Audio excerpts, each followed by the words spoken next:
So welcome everyone once again. Audio video doing okay? So far so It is good. Yeah. frozen. Huh? So far so good. Okay, that's good. I hope it stays the same. So nonetheless, let me. Okay, you're able to see my screen. We can get started with our videos like we always do. If you're not talking, can you please put yourself on mute? Yeah, thank you. Gurur Brahma, Gurur Vishnu, Gurudevo Maheshwara, Guru Sakshat Parabrahma, Tasmai Shri Guruve Namaha.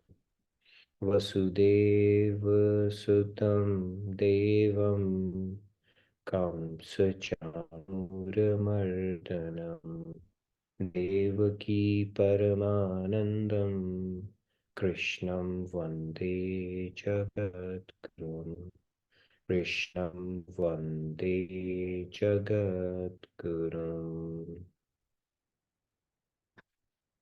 Okay, so Radhe Radhe, good morning, good evening to all of you once again. Let's get started with our opening segment, which is the soul soup segment. That's how we start. So we are on the topic of stress, which everybody experiences in some form or manner. And we've been talking about what is the root cause of stress. We said it is not the work that we do, it is the attachment to a particular outcome, especially fear of not having a favorable outcome that gives us stress. And the remedy or the panacea for that is provided to us in Bhagavad Gita, where Lord Krishna is saying you focus on your efforts, not on the results part of it. Now, Karam Yoga aspect is spiritualizing our day-to-day activities. Now, the question comes, what do I need to do for that?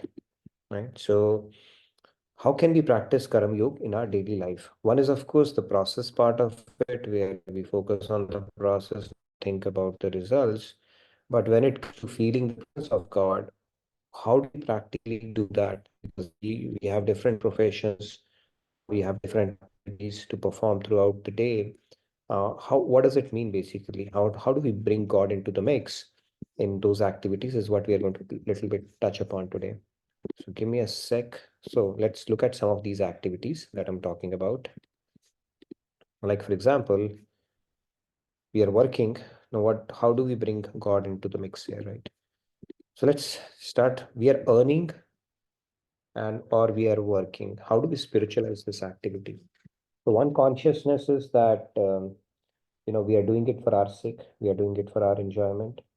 Other could be that I am going to earn money to maintain ourselves, and it is a material work. But if we earn, now we are, you know, if one of the ambitions is let me earn more so that I can enjoy more, other ambition is let me earn more so that I can give more. Similarly, when it comes to taking care of our family, one of it is they are mine, and we have that kind of an attachment which leads to fear, anxiety, stress as well. The other aspect of looking at it is my all family members, they are children of God. They have been entrusted to my care. So you are a trustee, they have been entrusted to your care. So when you look at it from that standpoint, you will do your best, but at the same time, you will put your attachment in perspective that before they belong to you, they belong to God, right? So you do it as a matter of duty, as opposed to doing it with a matter of ownership that they belong to me, my child, my parents, my relative, my friend kind of a deal, right? That brings in attachment. Attachment brings in expectations, and that brings in disappointment, stress, and all those things, right? So that is how it is. Now, if you are eating, right, there's another activity. When you are eating, one activity is you want to enjoy it for yourself, right? But other activity, if you look at it, the devotees, they first offer it as a prasad to God. Now, another thing is this body is the vehicle that is given to us to go from point A to point B or to evolve spiritually. Now, if I don't take care of my body, I don't nourish it properly, then I will not be doing, will be helping myself on this journey, because if body does not cooperate, we can't even do devotion. We can't do seva. We can't even put our mind to God. So we take body to take good care of our body, eat food to take good care of our body, not just to indulge with uh, too much of spicy food and things that could be intoxicants as well. Then you start eating responsibly as well. And if you look at devotees, they first offer bhog to God or have a silent prayer that, okay, I offer it to you because you have enabled these grains for me, and then have it as his remnants. Another activity is sleeping. Right? There's something I'm very fond of. It's a routine activity. Sleeping also, you can spiritualize it by thinking my body is exhausted. I'll sleep so that it gets refreshed. Tomorrow again, I will engage in seva and bhakti, because if I don't give it proper rest, I will not be able to do justice to the day-to-day work or my seva as well. So sleeping can also be spiritualized as well, right? And then also sleeping, you can say, all right, Lord, I'm going to sleep now because I need to rest. And why don't you come in my dream? That could be another incentive for you to take good rest, right? Or well rest your mind, so that you can spiritualize that as well. Then cleaning, for that matter, you could be cleaning that, okay, today could be the dawn. I mean, it's like a VIP is coming to your home and God is omnipresent. If I keep it messy, then it will not be very pleasing to God. So let me clean it, because God may want to, look at it, and this will be more appealing to him, not just optically, but otherwise as well, right? It said cleanliness is the next to godliness. Shabri did that for 40 years when she wanted to welcome Lord Ram. So the point here is, if you look at it, the thoughts, anything can be spiritualized. So when you get your thoughts right, you could be working and yet have that consciousness. Why are you doing that bigger purpose? That consciousness makes all the difference. If you do it for your own sake, for your own enjoyment, then stress will come. When you spiritualize it, then not only will it have a cleansing effect on your mind, but also you will not be stressed out. We'll look at it through an example again today, because we are talking about faith. And I picked up an example to say, when you do things for yourself, there are so many factors that have to fall in place for you to be satisfied with the outcome. And when we do it as a matter of seva, keeping God in mind, it just simplifies that equation as well. So it's a win-win all around. So, anyways, so with talking of these activities, how we can spiritualize it, because these are practical activities all of us do engage in, right? Regardless of whichever profession we are in, we can actually spiritualize these activities and take benefit, right? When we spiritualize it, it actually has a cleansing effect on our mind and does not further entrench us into this material world and take on those colors of Rajas, Tamas, and Sattva. Okay, so let's move on now. And one question that might come is, okay, if I'm thinking about God, how am I going to focus on my work? So we'll tackle it tomorrow. Okay. But the key is to start building that consciousness step by step until it becomes a second nature. Now let's get to the shloka and peel some more layers on this topic of faith that we've been talking about. So I'm going to recite it. We'll take a few hands. Today we have a hard stop at 10 uh, local, which is 9:30 India time. So we have to pace it accordingly because we have a good amount of content to cover as well today. So I will recite it and then we can take maybe 3 hands today and get started with our discussion today. Shraddhavan labhate jnanam tatparah tatpara sanyatendriyah Jnanam labdva param shantim achirenadhigacchati. Okay, take 3 hands. Dinesh ji Radhe Radhe Otherwise, in Radhe Radhe श्रद्धावान् लभते ज्ञानं तत्पर संयतेन्द्रियः ज्ञानं लब्ध्वा पराशान्तिम् अचिरेणाधिगच्छति Radhe Radhe Thank you. Dinesh, अपन Radhe Radhe. Radhe Radhe Radhe Radhe everyone. Shraddhavan labhate jnanam tatparah sanyatendriyah jnanam labdva param shantim achirenadhigacchati. Thank you. Nice, thank you, Panaji. Okay, let's take. All right, one more hand. I'd like to pick one more. So it's a lot that Shyamji is going to pick up. All right. Ragi ji Radhe Radhe. Radhe Radhe, Radhe. Thank you. श्रद्धावान लभते ज्ञानम तत्परा संयतेन्द्रियः ज्ञानम लब्ध्वा परां शान्तिम् अचिरेण अधिगच्छति। Thank you. Radhe Radhe. Okay. Go ahead, please. You turn on your video, so please go ahead. Then we'll come back to Riachi as well. No more hands, please. Yeah, let's freeze. Radhe Radhe. Radhe. श्रद्धावान् लब्धे ज्ञानं तत्परा संयतेन्द्रियः ज्ञानं लब्ध्वा परं शान्तिम् अचिरेणाधिगच्छति। Radhe Radhe, thank you. Thank you, Lakshmi. Last but not the least, Riachi, please go ahead. Yeah, Radhe Radhe. Shraddhavan labhate jnanam tatparasayatendriyah jnanam labdhva param shantim achirena dhigacchati. Very nice. Thank Radhe you, Radhe. Riachi. So let's get started. Radhe Radhe. So Lord Krishna is saying those whose faith is deep and who have practiced controlling their mind and senses attain divine knowledge. Through such transcendental knowledge, they quickly attain everlasting supreme peace. So faith is what we've been talking about, and we'll go a little deeper today. So there are a couple of more aspects. Tomorrow we'll have a concluding session on it, on how do we exercise due diligence on the faith that we are building. We'll talk about it tomorrow. That will also encompass the topic of Guru a little bit as well. So, but today let's get started. Developing faith, we spoke about the three levels. People, they limit themselves to begin with, which is a starting point where we say, I believe in God, but then that God exists, but that's pretty much it at that point, right? Nothing more than that. That is a beginner or the initial phase of building that faith. This is nominal theism we spoke about. Then level 2 is God exists, he loves me, he's benevolent. And then you finally, the fructifying or the final stage of faith is, we will talk about the different stages today. Okay, this is more at a macro level. We'll go at a micro level as well, where we say that, I love him too. And the ultimate perfection, if you look at it, is to serve God, love God and serve God as well. So we'll look at it that way, right? We spoke about these three levels. God fearing is also an intermediate stage. It's something that happens. So after you start acknowledging God, then you start fearing, and then you start loving, and then you start understanding the manifestation of love and serving God. So these are the kind of stages. That's how this process unfolds.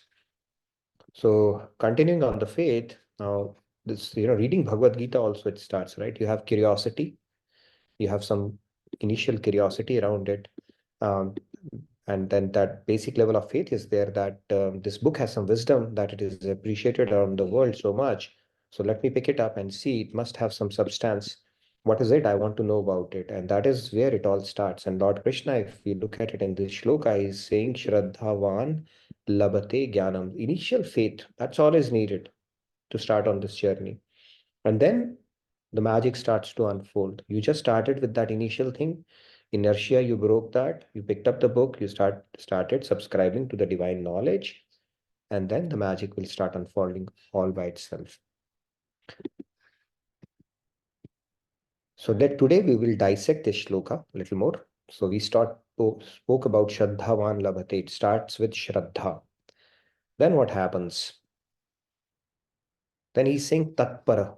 The word used is Tatpara. What means is, then when you start understanding the existence of a higher spiritual reality, you start getting attracted towards it and you start getting attached to it. Then you say, I want to know more about it. What is spiritual life actually like? How does it feel to be truly connected with Krishna, God, to experience God's grace in our heart? And then the person starts feeling, I want to know all these things. And then that person starts becoming attached to it. Like Tatpar, that stage that it's talking about. Then he says Satyendriya. Satyendriya means, now at that point, the person starts regulating their interaction with the world. It automatically starts happening because your time is a limited commodity, right? Then they start regulating their interaction with the world.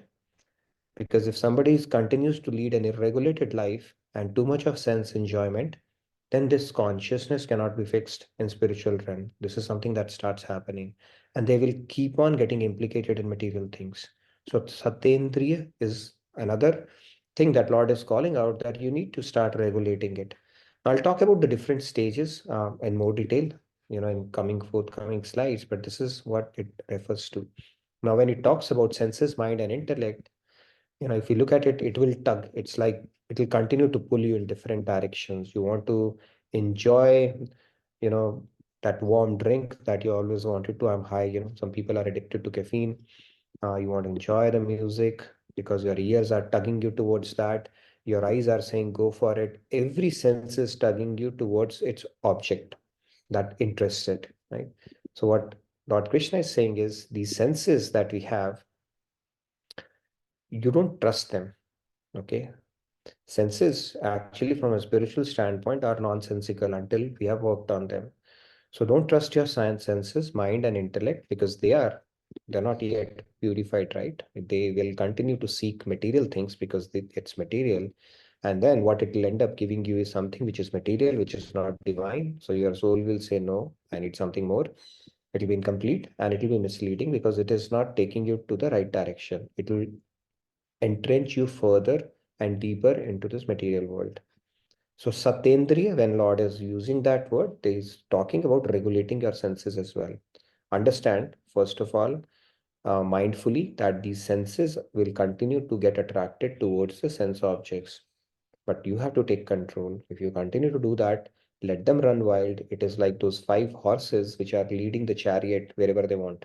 And that does not serve the purpose of the passenger. Passenger wants them to go to a place where the passenger wants. But if the horses, those 5 horses, have taken control, then it's a pretty risky proposition. Just imagine you going to, a city and telling the auto driver, basically sitting on an auto, and auto decides to take you wherever it wants. Doesn't serve the purpose. You should be telling the auto driver, where you need to go, and then you reach the destination. So similarly, unless we take control, these senses will keep on driving you wild. Now, the next part is, let's look at it. Shantim. Finally, what happens? Shantim. God says you will get Shanti. So let's look at it through one example, which relates to the topic of Karma Yoga as well, that we Param Shantim, in fact, he speaks about. So let's look at it through a material example. So when we want to enjoy or we want to serve, let's look at it different. When we want to be an enjoyer, we have to depend on so many things. Let's take an example of a delicious food. Now, if you want to enjoy delicious food, there are certain conditions that have to be met. Let's look at those conditions. We can ask, what are, we can ask audience. This is something that I don't know, but I'm not going to ask to tell you now for the sake of time. Now, if somebody cooks delicious food, it's not well cooked and you don't enjoy it. Of course, the first condition is it has to be delicious, right? It has to be sumptuous, something that appeals to your palate. Second condition is the quantity of food should be adequate for enjoyer to be satisfied. If the food is too less, they'll say, oh, it was, but something is still missing. Little morsel will not make you, it will in fact whet your appetite and you want more. It will not satisfy you. Then the enjoyer should have good health. If you're not in good health, when we are sick, we only want to eat khichdi, right? Even if somebody serves you chana bhatura, whatever you like, you will not feel like eating. So you need to be in good health as well. And then it has to be rightly cooked. When there's too many spices, or even if the right amount of spices are put in, you'll not have that taste. Then enjoy should be served nicely. It should not like, somebody's abusing you and then you are made to eat. That will also make you lose interest. And enjoy should be able to have food calmly. It's not that somebody's disturbing them and then giving them news, bad news, and building anxiety and stuff like this. A lot of factors have to fall in place. On the other side, if you do it as a matter of service to God, right? Let's say you're doing it, you're not doing it for your own sake. So all these factors you will simply accept. And because you're doing it as a service to God, you don't want perfection in them, right? You know that you are doing it for a purpose and you can sideline all these distractions that might be there, right? So the peace that passes all understanding is basically complete confidence. First of all, you are doing it for a bigger purpose and not for your self-seeking. So the peace would continue to prevail in those kind of scenarios. Now you are connected with God, that takes precedence. Everything takes a back seat at that point when you're doing seva. Now in seva world also, if we start dwelling upon these factors, then we are missing out on an opportunity. But when you are doing it for self, you have a lot of conditions that have to be met based on what your senses are demanding. But when you do it as a matter of duty to the God or serving or doing the seva, then some of these factors, they just fall off by themselves. If you go to langars and gurdwara and all, people who are serving, right, they're not thinking about all these factors. Okay, it has to be perfect this way, that way. They're just doing their seva. And God gives you credit for that. So this is the Param Shanti Krishna is talking about. When you absorb your mind in God and not you're taking on any endeavor for your own sake, the peace will, or the tranquility would be an automatic consequence of it. But let's talk a little bit about the stages of faith. This is very important, and it is from Chaitanya Charitamrita. Okay, it talks about 9 stages of faith. The first one starts the firm faith or disinterest in material affairs and interest in spiritual advancement. So there's a little bit of detachment with the world that is needed to begin with. If you're fully detached to the world, Karam Kand is the way for you to go. You are more interested in ritualistic activities, doing mannats, going to different peers and babas and asking for material boons because your goal is the world only. Then rituals would make more sense. But when you have developed a little bit of detachment from the world, you understand that spiritual advancement is important in life. Okay, this is one of the things. That is where it starts, and that is what Lord is calling the Shraddha that we are talking about. Okay, I'll talk about that. Anyways, and then after that, what happens? The second stage is associating with devotees. You start aligning more with satsangis and devotees. It also starts happening. Okay, you would realize that your material, the friends who have more material consciousness or who talk like that, either, you will start losing interest in that and you start associating more with devotees, people who talk about spiritual things or topic related to that or more deeper things in life, not the regular stuff, gossiping and stuff like that. You start associating with pure devotees and your kusanga aspect starts getting cut. This is the second stage of it. The third stage is performance of devotional service. Now you start to want to do something as well. You start engaging in seva as well. Okay, that is a manifestation of the faith because now you are getting convinced and you want to contribute and take more benefit out of it as well. So then the devotional service aspect starts coming. The fourth is diminishing of all unwanted habits. It is called anartha nivritti.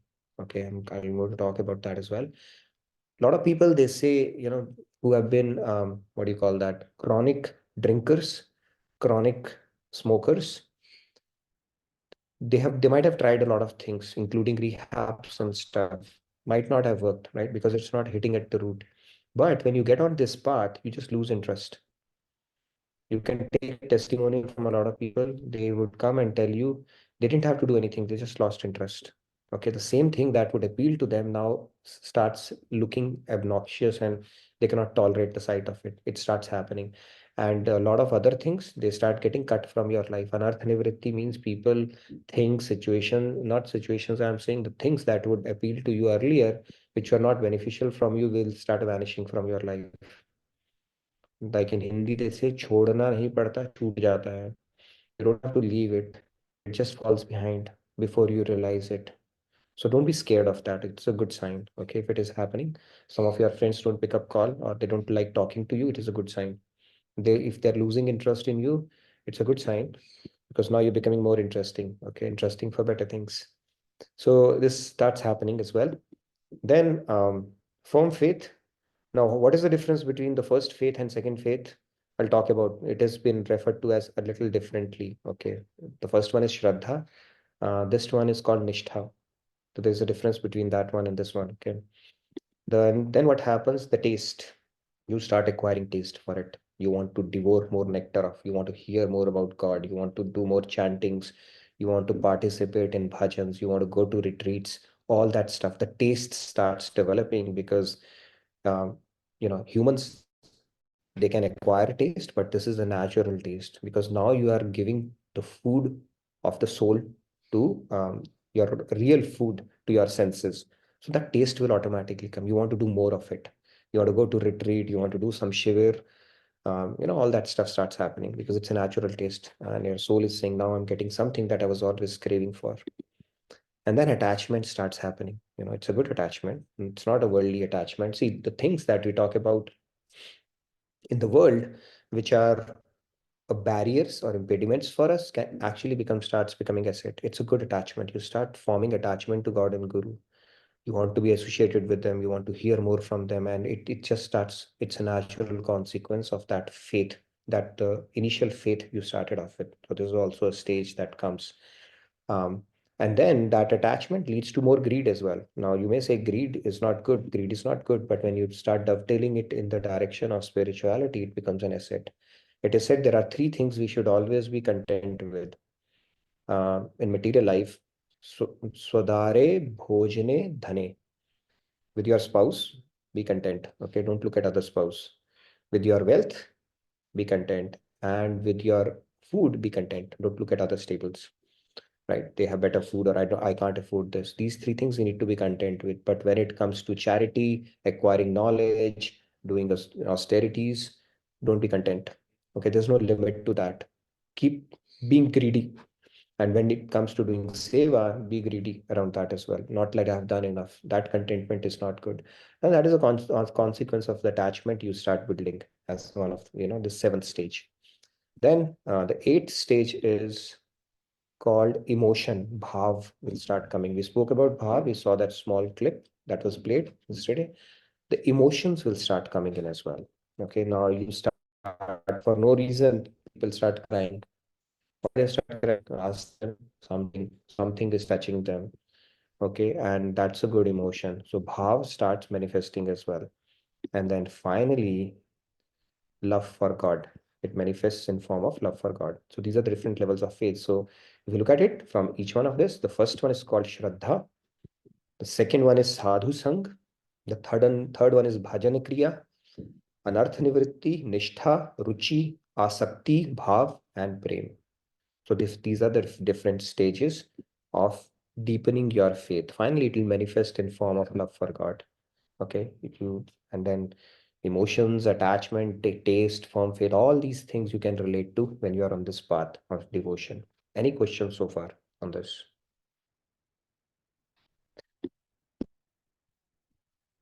They are interesting milestone, not milestone, it's not sequential necessarily. I mean, it could be sequential as well, but a lot of things might be happening in parallel as well.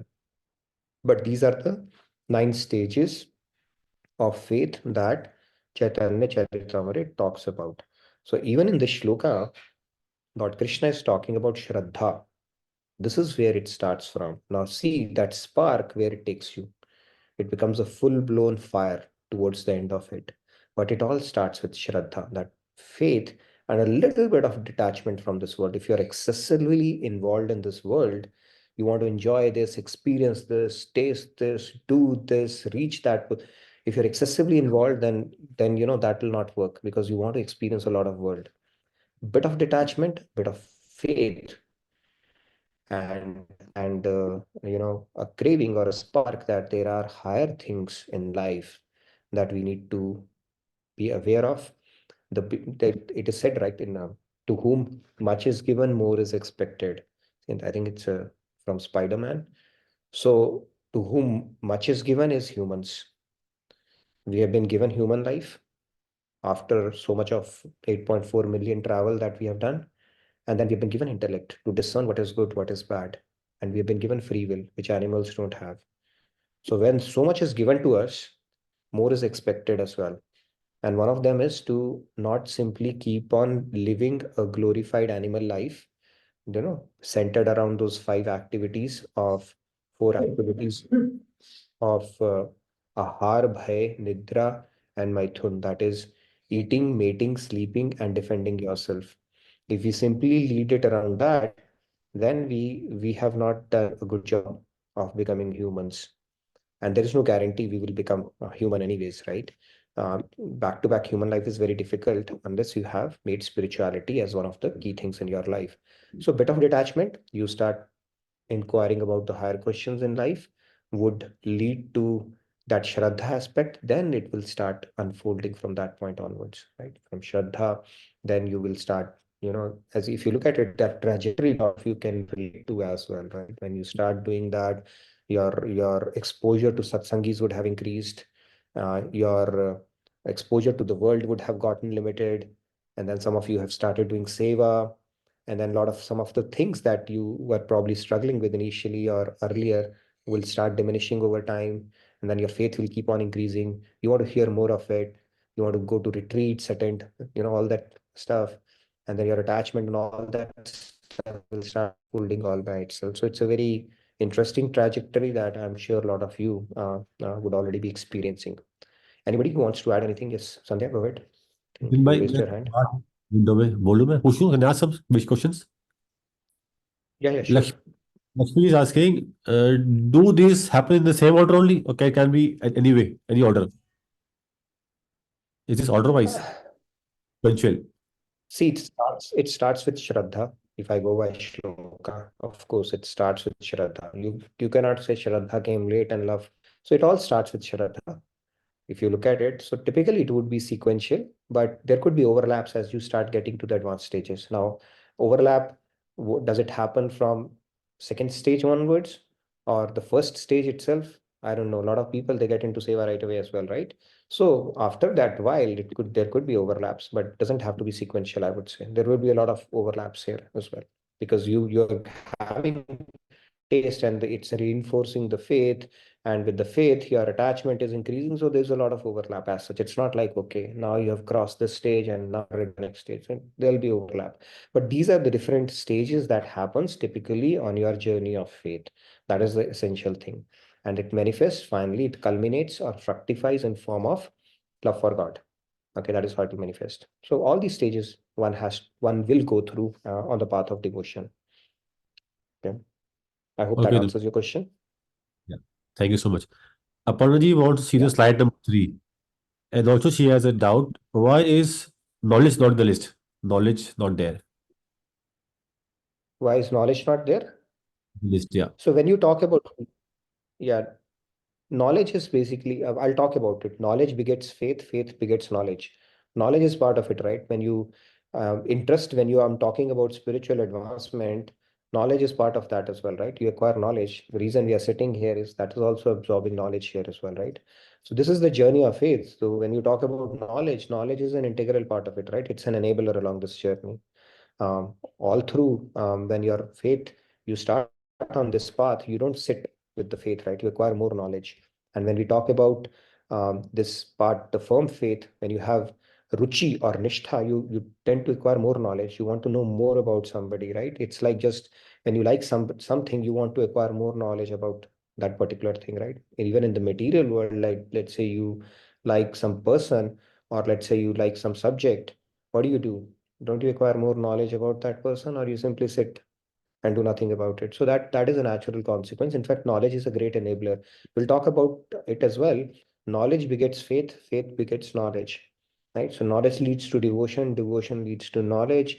All that stuff continues, and finally knowledge peaks. Knowledge has a limit. Beyond a point, you don't need knowledge. Now it's just love for God that you keep on deepening and taking to the next level. Yes, Aparna ji? Radhe, Radhe.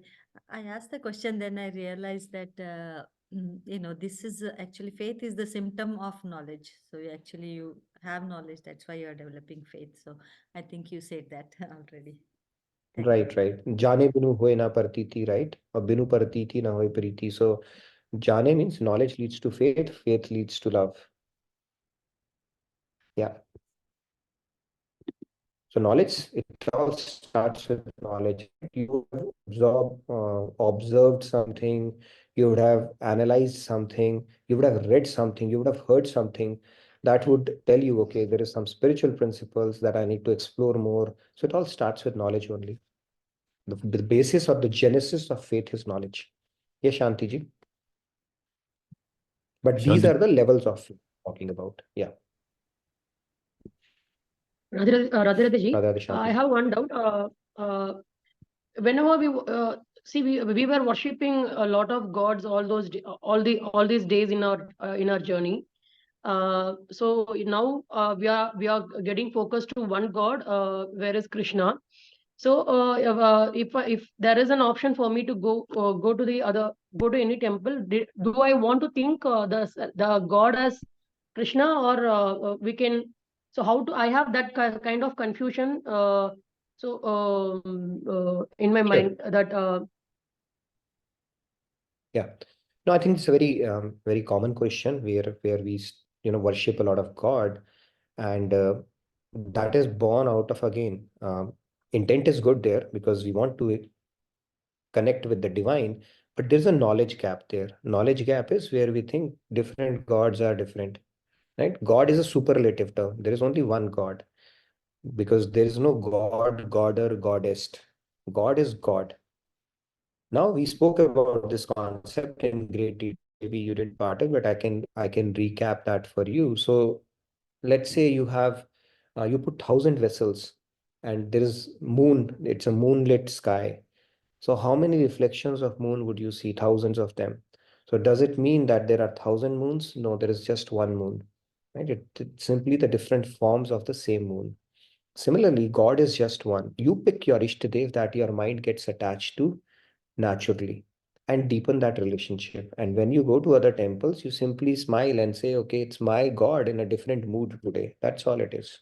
It's not that a God has changed, right? So a devotee, he understands a deeper principle. It's like this. When Jaya Bahaduri, she married Amitabh Bachchan, she doesn't get confused, whether I married a coolie or a smuggler or a police inspector. I mean, he keeps changing forms. She knows it's the same person. It's a role that he's playing, right? So similarly, and we don't get confused when we see our father in a jogging suit or in his official attire or in his home attire. We know it's the same father. It's in a different mood. That's about it. So similarly, when you understand the deeper principle around it, they are simply the different forms of it. God is only one. When he chooses to be in an official form, he becomes Vishnu. When he has to do annihilation, he's become Shiva. When he comes as a Maryada Purushottama to tell world what is the proprietary of conduct in different situation, he comes as Ram. And when he's in a full form, right, where like no barriers whatsoever, he comes in a Krishna avatar. He does a jailbreak right on the day that he's born. So they are all the same form of different gods. In divine Leelas, they may portray as different personalities and worshipping each other, but that is just a Leela. There is just one entity. God is one. That's it. And Shakti, Shaktiman are also same, right? For example, now people will say, what about the female form? The feminine aspect is the Shakti, the male aspect is the energetics. Energetic and energy both are same. So Lakshmi Narayan, Shiv Parvati, Radhe Sham, Sita Ram, they are all same, right? The feminine aspect in divine Leelas, they separate themselves and do all those Leelas, but they are both the same. Yes, I think Sandhya and Pratyusha have a question for. I hope I answered your question, Shantiji.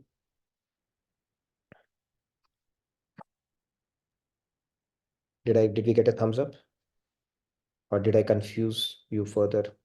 Okay, silence, I'll take it as a confirmation. Okay, thumbs up. Great. Thank you, Shanti. So yeah, you don't need to basically, you just think it's my same God because you need to deepen that relationship. Because if your mind is not convinced, then you will do a little bit of this, little bit of that, and then fear-based devotion. Maybe that God is the real one. This is not. Maybe if this one doesn't listen to me, the other one would. I'll do my risk hedging. So we need to get away from that and continue to deepen the well that we started digging, right? And different avatars have different things. So whichever your mind associates to naturally, you continue to deepen that and don't get confused. They are different. Okay. Yes, Sandhya, go ahead. Radhe Radhe. So this is regarding God realized saints. So they are also not really different from God. So can the same logic extend there? Like we can see them as different forms. Yeah, so actually our scriptures say a guru, a Brahmanist and Shrotriya guru, if you meditate on guru or serve guru, you will get the same benefit as that you would if you do it on God. That is what scriptures say. Provided the guru is Shrotriya and Brahmanist. Now, is God and Guru same? Yes and no. Yes, in the sense they have all the powers of God. Basically, they have, once you become God realized, God gives you everything that He has. That means you are Yogamaya Yukta now. That means you have attained Satchitanand like God. At the same time, they are still soul, right? They will not be Sarv Antaryami. They will be Antaryami. When you come in front of them, they will not be able to log your karmas that God keeps with Himself, right? So that is I think creation aspect also God keeps it. But from a whole standpoint, whatever soul needs, that purpose is served by the Guru. Okay, they don't need that direct access to God as such. That the complete purpose is served by God, Guru himself, as the representative of God.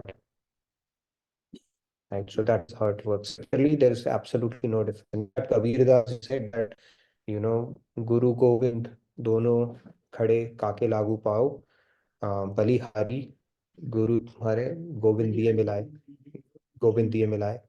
Right, so basically he said if God and Guru both are in front of you, Guru holds a higher pedestal because Guru is the one who enabled your journey and made you meet God.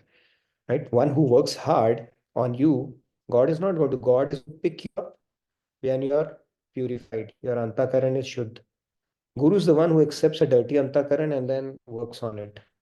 God says, okay, give me a sanitized product. I'll simply pick them up. But Guru is the one who actually works on you. Right? So that is why in our scriptures they say,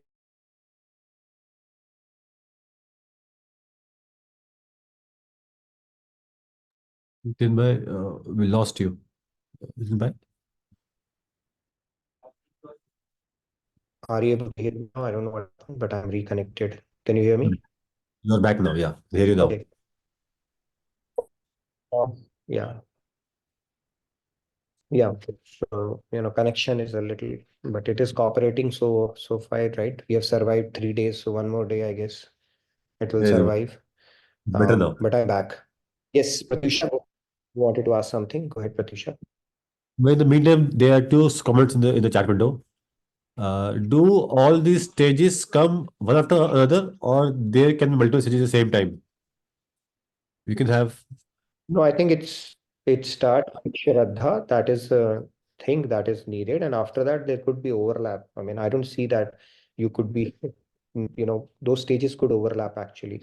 You could be having a tendency to, subscribe to satsangs. And at the same time, you could be doing seva. It's not like only if you have gone through this stage, can you do seva? Nothing of that sort. After first stage, once you have that Shraddha aspect of it, others can open up, right? At any stage, basically. It's not that only if you have gone through this stage, then only you can develop love for God. No, it can happen immediately after Shraddha too. Okay, so it's not about sequential kind of a deal. Yes, Pratyusha, go ahead. Radhe Radhe, sir. Radhe Radhe, everyone. Like I was looking at the list and thought came, if we start from the now point 1, 2, it's like one is enabling the second, and the second is enabling the third. So the first four stages actually making our faith stronger, and then it keeps on enabling. So we get interest, ruchi comes, and then we get more attached. It's like we can also consider like that one enables the other, right? Yes, they are mutually reinforcing. Let's put it that way. Rather than one happens only after another. It's not sequential. Let's say it's mutually reinforcing each other. Yeah. Good way of looking at it. Yeah. That's it. Yeah. Okay, thank you, Pratyusha. Yes, Manisha ji, go ahead. I Is, think Tarunji is here today. Okay, so we can take a couple of questions and then we can move to Tarunji. I think we have 15 minutes. Okay. Yes, Manisha ji, go ahead, please. Manisha ji, Radhe. Radhe Radhe. So is there any difference between Sachidanand and Brahmanand? Satchidanand and Brahmanand. No, Brahmanand, actually, if you look at it, you become Satchidanand, right? Brahmanand is what? You have realized God in his impersonal form. Now, when you have realized God, you have become Satchidanand yourself, right? So instead of tasting the Rasgulla, you have become the Rasgulla yourself.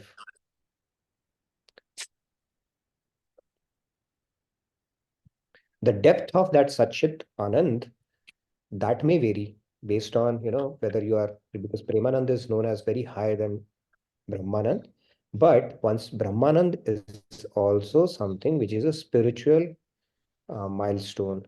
That means you have attained God, even though in his impersonal form, even though, at a surface, but you have still attained God. And attaining God does not mean anything less than Satchitanand. You have become Satchitanand at that point. Does that answer your question, Manisha ji? Yes, sir. Yeah. Thank you. Yeah. Though difference being, see, there's a honey. Let's say there's a honey of bliss, right? That God is honey. Now you have become the honey. In bhakti, you have remained as a madhumakhi, or what do you call that, honeybee. You can continue to relish that honey. And Manand, you have become the honey. In both cases, you are tasting Satchidanand. The Satchidanand that you are tasting as a honeybee is much higher than Satchidanand that you experience as a honey himself. That's the difference. Oh, yeah.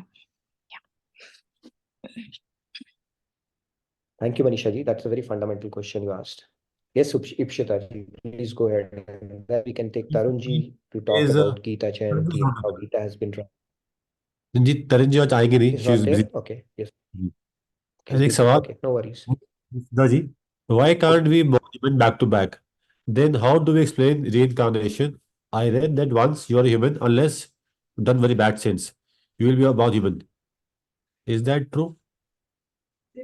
Once human, always human. No, when I say reincarnation is there, you will come back as human. It's not like this is our last human birth, and this is not like this is our first human birth.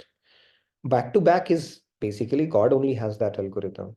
What I'm trying to say is that we cannot take it for granted that we once human, we will just come back as a human only. Whenever you come back as a human, that is also reincarnation, right? Reincarnation does not mean you will have continued to have back to back to back to back human births, not necessarily. Now, whether to give you back to back human birth or make you wait for a little bit or take you through 8.4 million again, only God has that algorithm. I don't know that. I wish I had a code. But all we can do is focus on our spiritual journey and focus on, learning what we need to do and hope for the best around it. But nobody has a formula for that. Yes, Ipshita ji. Thank you so much. Siddha ji. Radhe Radhe. Radhe Radhe. Just have one question that when we are away from Guru, physically away from Guru, okay, so can Guru understand what we are trying to convey to him through our mind? And means What I've like heard from Swamiji, Krishna is yeah. there inside us, so he can understand everything. And like What Guru I've heard from also understands what is going on inside our mind. What I've understood, okay, and I can't hear. you can validate it. Mhm. Can you hear me? Or you're not able to? No? Okay, hold on. Then I may have to turn my. Breaking. Yeah. Are you able to hear me now? जी, तो hear you, man. Ji. Can you hear me Yes, now? yes. Yes. Okay. So whatever I have understood is I can tell you Yes, that yes. you can get it from Swamiji. Guru, if he has to pull out information from you, he can scan you and pull it out when you are in front of him. Okay. He will see you and he will scan all the information from you, past, present, possibly future also. I don't know. If when you are there, right? He has that ability. Whether they choose to do it or not, it's their prerogative only. Secondly, if you are far away from them, if they have to know something and it is important for your journey, I think God will make sure they get to know it. Okay, that is how it works. God will make sure they get to know it. And I'll tell you with Maharajji how he used to answer. People used to write him letters. And people who used he had a routine of writing letters, responding to each letter at that time, right? We did not have email and WhatsApp those times. So he would write, he had a routine to write letters after morning walk or whatever. So he would write letters and he would respond to every question that they would have sent. And he would have responded not only to the question that they have asked, but also what they had in mind when they were writing it, even though they could not articulate it. So he would answer that as well. Okay. So Of course, Guru is Guru, right? So God actually makes sure they know it, what is needed, so that nothing falls through the cracks from a devotee standpoint, anything that is needed for you to continue your journey. Okay, so that will happen. You have to, you can be rest assured around that. But when you're in front of them, they can scan you and know everything about you. That much Yeah, power that is I know. there. But when you are physically They don't do it for entertainment, okay, just for the distant, sake of it. They use it, they use it. What I've no, experienced is collective no, vibe. They'll pick up and address the questions that are going on in 15 people or 20 people's mind around that area. That's at least my personal experiences. thank No worries. you. Radhe. Yes, they want to ask something. So if we get a guru in our present lifetime, does it ensures that we will be human in the next lifetime? Not necessarily. I mean, if that means everybody with a guru, we have made a lot of gurus even in the past as well, right? And we will continue to do that. Once you establish your relationship with guru, it's across lifetimes. Now that message will resonate with you quickly, and then that message will come so transparently. Maybe if guru's avatar kal is there, sure, you could be there. But if it does not coincide, that message will come through somebody in some form that you'll be able to relate to it. So that association continues. Now, does it guarantee a human birth? And people have their own beliefs around it. I would focus on my efforts than taking it for granted. So a lot of people say once it Maharaji, now at least you'll become a human. I don't know. I cannot take it for granted. So we can only focus on our efforts and then leave it to the hands of God. Okay, whatever it is. I mean, if we have to become a polar bear, so be it. Why not? Right? At least we'll get 6 months of sleep there. I don't know. It's not what you call that incentive, but I'm saying that we can't do anything about it anyways, right? So we could focus on our efforts. Yes, Keshavji, I see you smiling, so please go ahead. Radhe Radhe. Chapter Yeah, 14 clearly explains what the next body would be. If our thought, and in chapter 15, the very true. shloka clearly says, Yam yam vapi simran bhavam tajatte ante klevaram tam tam avati konte sada sadbhav bhavita. Your thought at the time of last breath decides your next life, where the soul will go. If thought is sattvic, maybe heaven. If thought is rajasic, human being. And if thought is other, then kida patanga. For sure, So granted, as per Gita, as per Purushottam Krishna, not my opinion, I am nobody. Go for chapter 14, see, and chapter 15, this shloka, Radhe Radhe. And I'm now, in the morning, I also attended another Gita class for 1.5 hours in India, Zoom meeting. So we were debating this thing. One of the top notch in that group said that he would like to be Narad in next life. And he was not on the video. I told him, please come on the video, let me see your face. Because next life you would be Naradji. I don't know. We were just kidding. But I told them, think of Param Dham. Why think of other things and human form? In this life, win. If you don't win, every single individual is eligible, entitled, empowered to get the ultimate goal, Param Dham. Focus for that. Radhe Radhe. Radhe Radhe. Thank you, Keshavji, for pulling that reference from Bhagavad Gita. Yes, that's right. Just a bit of a fine tuning I would do to that is the thought that we do, Rajasic thought and Tamasic and all, yes, it defines the next suitable womb that we get. Now, I'll tell you the story of Jat Bharat, which is in Bhagavatam. He had a very sattvic thought, okay, when he was about to die. What was that thought? Thought was, who will take care of this little baby deer that he had? So Jat Bharat was a very advanced, elevated sage. And towards the later part of his life, he came across a female deer when he was meditating, and then that female deer delivered a baby and left because I think she was being chased by a lion or something. Now that baby, he developed attachment towards it, so much so that it would he would think about caring about it and all. He started taking care of it, and towards the end of his life, the thought that came to his mind was, who will take care of this baby? That was a sattvic thought, compassionate thought, but that resulted in him becoming a deer.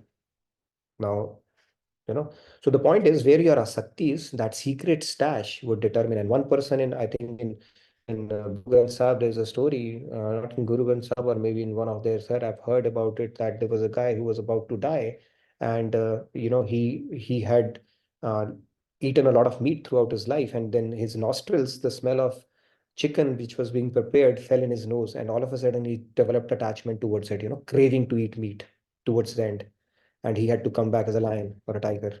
So we don't know what desire will lead to what. So there's no formula. God knows what our secret stash is and which will manifest at the time of our death. So at the time of our death, basically the thought which has dominated our mind for most part of our life could be, then the odds of that coming are pretty high. But again, we don't know that.